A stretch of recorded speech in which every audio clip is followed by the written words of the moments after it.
Hey everybody, Get a Gun Part 3.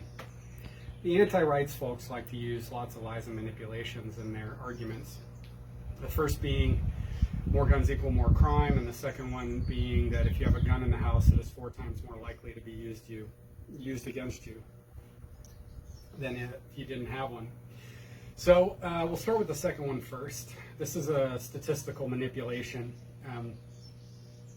They count suicides in that. So they'll write an article stating that, you know, if you have a gun, it's 4 times more likely to be used against you. And the statistic includes suicides, people meaning to use their own gun against them.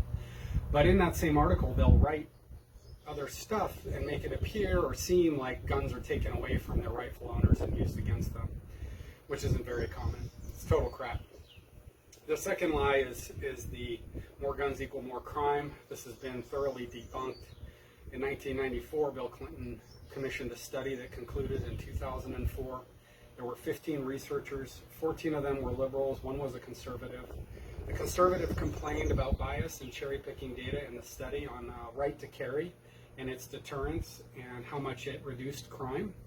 But even if he was correct in saying that there was bias, and I'm not sure that he was, but even if he was correct, the study showed no correlation between more guns and more crime, or even less crime. It statistically was not a significant factor. And this is well known to anti-gun, anti-rights people. And so you got to ask yourself a question. If their argument is so compelling, if what they want is so righteous and true, why do they have to lie and manipulate?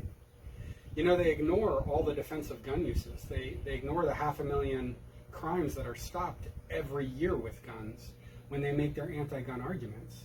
And at the same time, they lie and manipulate about the problem of guns.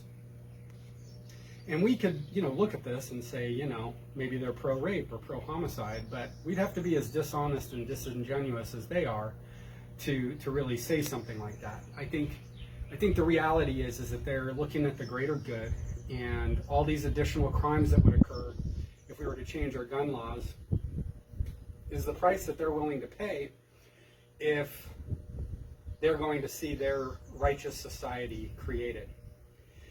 And so I think you should ask yourself a question. Is that something you're willing to do? Are you willing to pay that price? Are you willing to be raped? Are you willing to be murdered?